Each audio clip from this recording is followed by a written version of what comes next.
Hello everyone.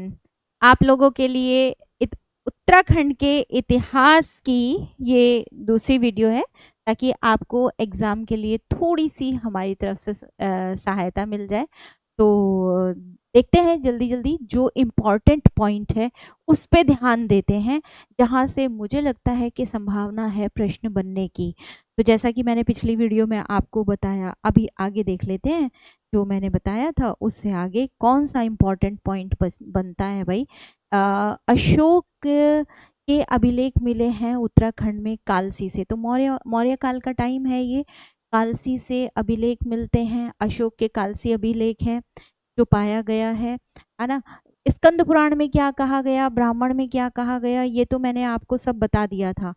आगे हम पहुंचे थे, वैदिक काल में क्या हुआ था ये भी हमने देख लिया था, गुफाएं हमने देख ली थी। और हम अशोक के शिलालेख देख लेते हैं जो बहुत ही इंपॉर्टेंट है। कालसी शिलालेख है, ब्राह्मी लिपि में है, प्राकृत भाषा में है।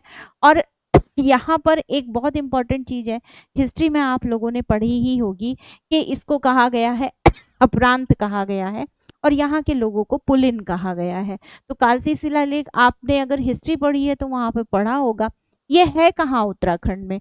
उत्तराखंड में लाखा मंडल में ये है, ठीक है। ईश्वरा शिलालेख लाखा मंडल में है, ईश्वरा शिलालेख। कालशी शिलालेख जो है वो देहरादून में ही है, चक्राता में कालशी शिलालेख है। यादवों का राज्य का कहाँ है? तो या वो है ईश्वरा शिलालेख बताता है कि लाखा मंडल में यमुना उपत्यका में यादवों का राज्य था। देवप्रयाग को वामन गुहा कहा गया है। देवप्रयाग को बाड़ वाला जो है वो देहरादून में है। देहरादून में अभी भी वाला के नाम से बहुत सारी चीजें हैं। गोपेश्वर और बाड़ाहाट में त्रिशूल लेक है। ये बेहद इंपॉर्टेंट है, बहुत ज़्यादा। तो अगर एग्जाम के लिए आप ये वीडियो देख रहे हैं तो ध्यान करिएगा, गोपेश्वर में और बाड़ाहाट में है क्या? बाड़ाहाट में त्रिशूल लेक है, त्रिशूल लेक, ठीक है। ये चीज़ याद रखेंगे। और नेक्स्ट जो इम्पोर्टेंट है वो मैं इस टाइम आपको बता देती हूँ। यहाँ पर जो है मोर ध्वज, मुनि की रेती, एक ये देख लेते हैं। देखिए ये है आपका कालसी शिलालेख, मुनि की रेती और सुमाड़ी, कुषाण कालीन मुद्राएं हैं, है ना। मुनि की रेती और सुमाड़ी में कुषाण कालीन मुद्राएं मिली हैं, मतलब मुनि की रेती ऋषिकेश में पड़ता है और सुमाड़ी में कुषाण कालीन मुद्राएं, जिससे पता चलता है कि कुषाणों का भी वहां पर साम्राज्य था। इसके बाद आ जाते हैं, देखते हैं कि और कौन से स्थल हैं जहाँ से, जैसे कि मोर ध्वज स्तूप, ये बहुत इंपॉर्टेंट है। मोर ध्वज स्तूप, तो ये सारी चीजें आपने पढ़ ही ली होंगी। मैं आपको सिर्फ इतना याद दिला रही हूँ कि भाई इन पे थोड़ा सा चलते चलते नज़र देख लेनी है। उत्तराखंड का एग्जाम है तो चलते चलते नज़र देख लेनी है। मोर तृतीय सदी का लेख है ये, कौन सा? मोर ध्वज का स्तूप। क्लियर? मैं इंपॉर्टेंट पॉइंट आपको बता रही हूँ जो मुझे लगता है कि हाँ बहुत इंपॉर्टेंट है। अब जैसे कत्यूरी वंश बहुत इंपॉर्टेंट है, तो जो कत्यूरी वंश है वो 7वीं से 11वीं शताब्दी तक है। इसकी राजधानी, बहुत बार क्वेश्चन पूछा गया है, जोशीमठ। लेकिन जो बाद में हो गई वो हो गई वहाँ कहाँ? बैजनाथ और बागेश्वर हो गई, ठीक। संस्थापक कौन थे इसके? वासुदेव, 7वीं शताब्दी में। इसके राजाओं का नाम पूछ लिया जाता है कभी कभी, तो इसके जो महत्वपूर्ण राजा हैं, जिसमें ललित सुर हैं, ब्रह्मदेव हैं और वीरदेव हैं, इसके महत्वपूर्ण राजाओं के नाम है। इनका संप्रभुता वाला क्षेत्र कौन सा था? तो इनका संप्रभुता वाला क्षेत्र था कुमाऊं, गढ़वाल और काठमांडू तक विस्तृत था। बैजनाथ मंदिर ये इंपॉर्टेंट होता है, कत्यूरी वंश से संबंधित है बैजनाथ। अंतिम राजा कभी कभी पूछा जाता है, तो अंतिम राजा है भानुदेव। अंतिम राजा है भानुदेव। नेपालों के हमलों से और आंतरिक संघर्ष से और चंदों और नेपाल के हमले से इनका पतन हो गया था, कत्यूरी का पतन। तो नेपाल का हमला ध्यान रखिएगा। अंतिम राजा कौन है? भानुदेव है। बैजनाथ मंदिर इनका मुख्य है।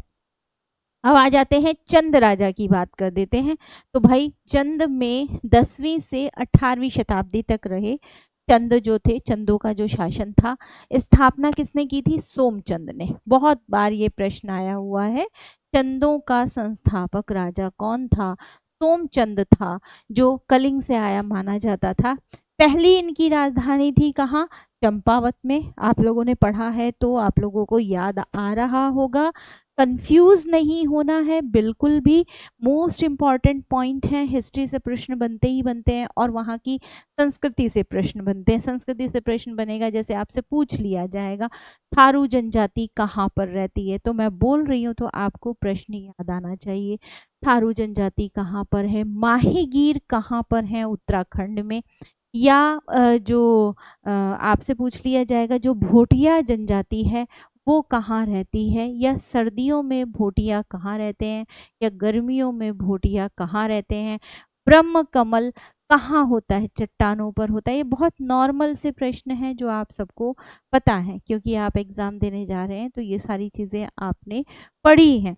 अब चित्रकला से प्रश्न बन जाते हैं, क्योंकि मैं यहाँ हिस्ट्री पढ़ा रही हूँ और इतना समय नहीं है कि आपको अब सारा पूरा रिवीजन करवाया जाए। हिस्ट्री इसलिए कि वो बहुत कंफ्यूजिंग होता है।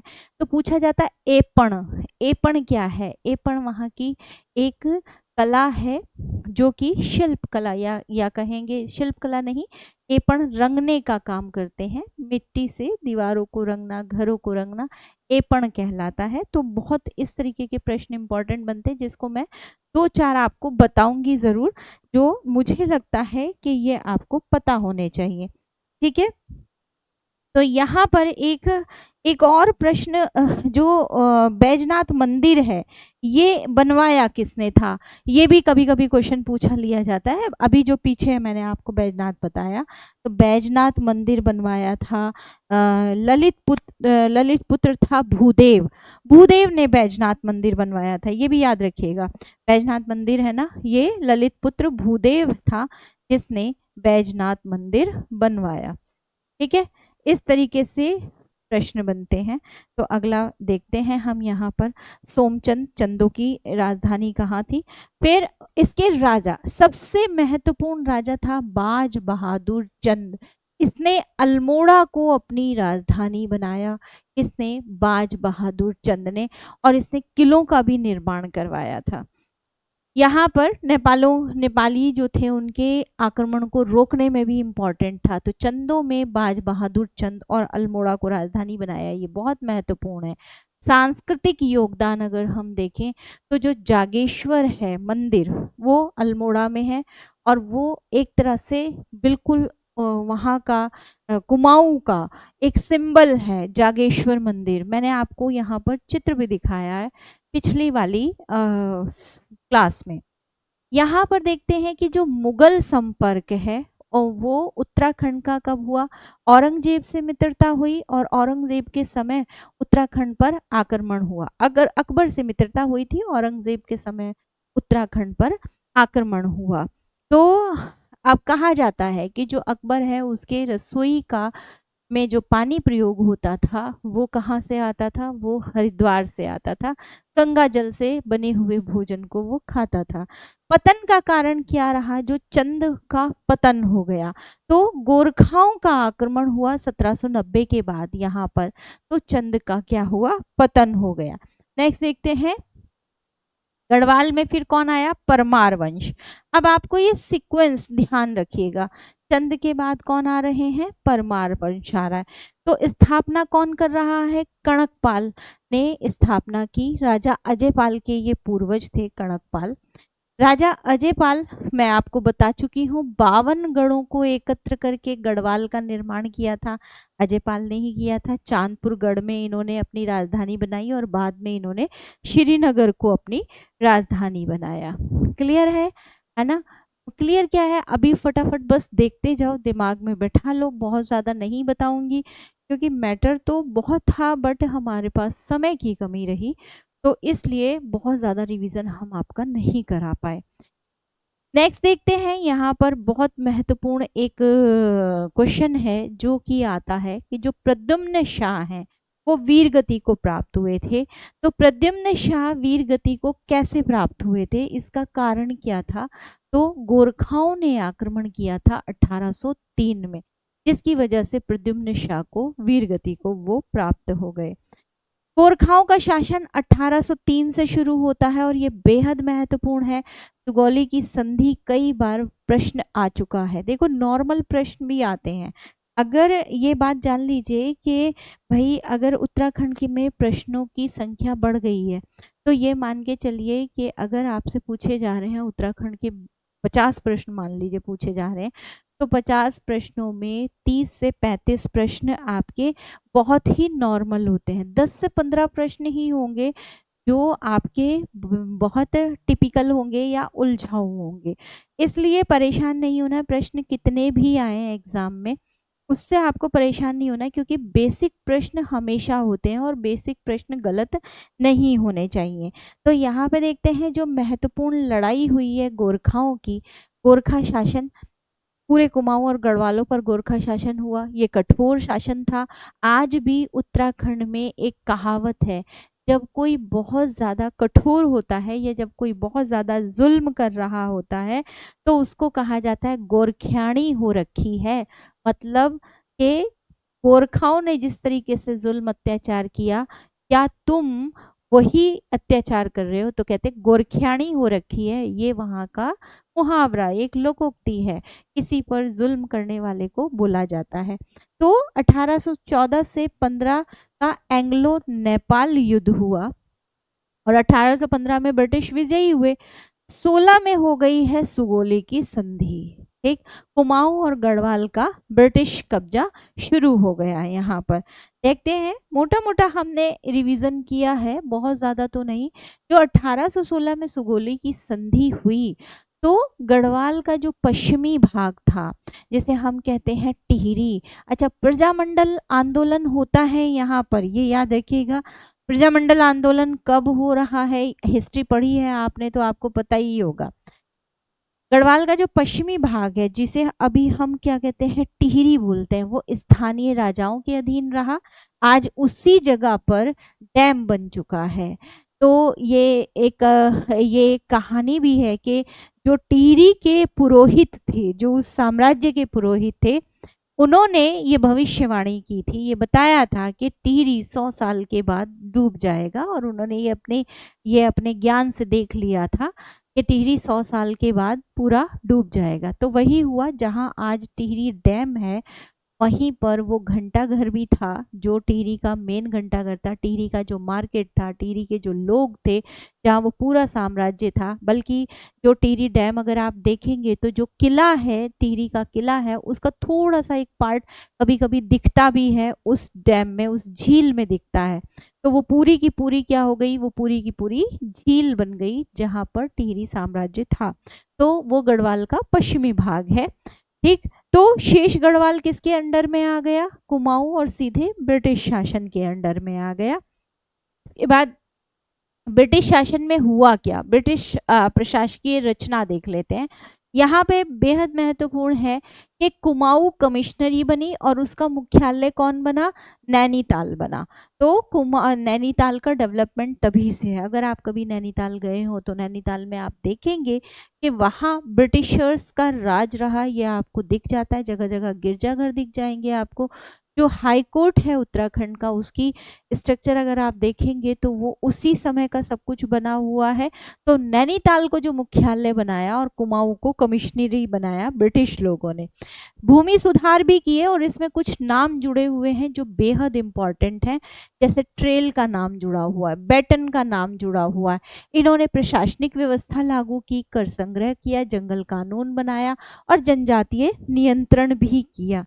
ठीक, इसके बाद प्राकृतिक संसाधनों का दोहन किया गया, वनों की नीलामी की गई। भाई जब ब्रिटिशर्स में उन लोगों को पता चला कि इतने बड़े जंगल हैं, तो उन्होंने जंगलों को काट के और पेड़ों को किसमें, नदी में डालना शुरू कर दिया, क्योंकि वो जानते थे कि लकड़ी डूबती नहीं है और वहाँ से लकड़ी को लाना बहुत मुश्किल था।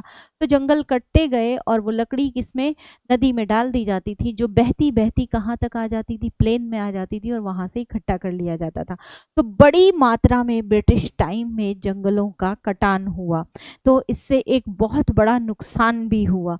तो यहाँ पर फिर आई स्थायी वन नीति, इसीलिए यहाँ पर फिर स्थायी वन नीति आई।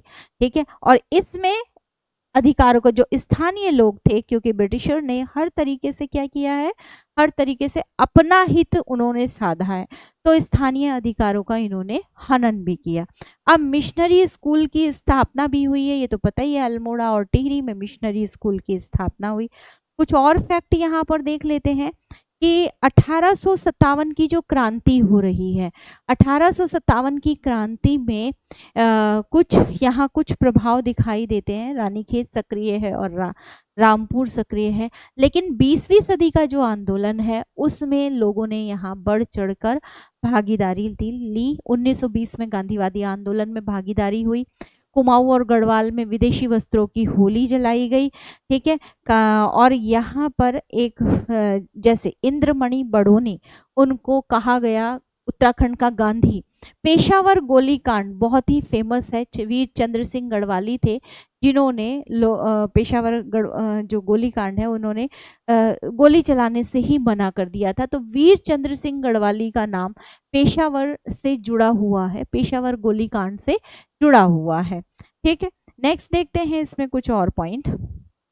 प्रमुख स्वतंत्रता सेनानी, जैसे मैंने अभी कहा आपको, प्रमुख स्वतंत्रता सेनानी है बद्रीदत्त पांडे, ठीक, हरगोविंद पंत और इंद्रमणि बड़ोनी। इनको कुमाऊं का गांधी कहा जाता है, इनको कहा जाता है कुमाऊं का, उत्तराखंड का गांधी कहा जाता है, इनको उत्तराखंड का गांधी कहा जाता है। किसको?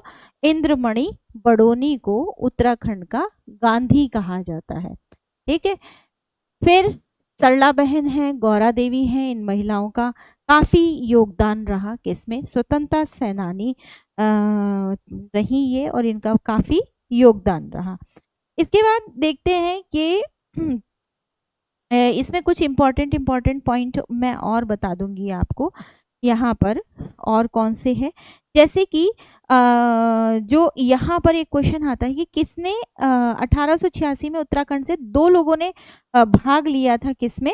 कांग्रेस अधिवेशन में, 1886 के कांग्रेस अधिवेशन में भाग लिया था, जिसमें एक नाम बहुत ही महत्वपूर्ण है, और वो महत्वपूर्ण नाम है ज्वालादत्त जोशी का। ज्वालादत्त जोशी, ये याद रखिएगा, इन्होंने कांग्रेस अधिवेशन में भाग लिया था, ठीक। फिर आते हैं प्रेस में अल्मोड़ा अखबार, हिमालयन बजट, ये तो है। इसके बाद जो आपके लिए महत्वपूर्ण होगा मैं वही कराना चाह रही हूँ, जैसे कि यहाँ एक नाम बहुत इंपॉर्टेंट आता है, हिमालय प्रांतीय सोशलिस्ट पार्टी ने पृथक राज्य की मांग की थी 1952 में। 1979 में उत्तरांचल संघर्ष समिति 79 में बन रही है, 52 में ही किसने? सोशलिस्ट पार्टी ने पृथक राज्य की मांग कर दी थी, ठीक है। इसके बाद हमारा जो और इम्पोर्टेंट है, गौरा देवी का नाम आप सब लोग जानते हैं। 9 नवंबर 2000 को उत्तराखंड भारत का कौन सा राज्य बना? ये बेहद महत्वपूर्ण और बहुत इजी प्रश्न है। 9 नवंबर 2000 को उत्तराखंड भारत का 27वां राज्य बना, ठीक है। कौन सा राज्य बना? 27वां राज्य बना। अब यहाँ पर कुछ कुछ चीजें मैं आपको बता रही हूँ, कौन कौन सी, कुछ कुछ चीजें जो बहुत इंपॉर्टेंट है, ठीक है।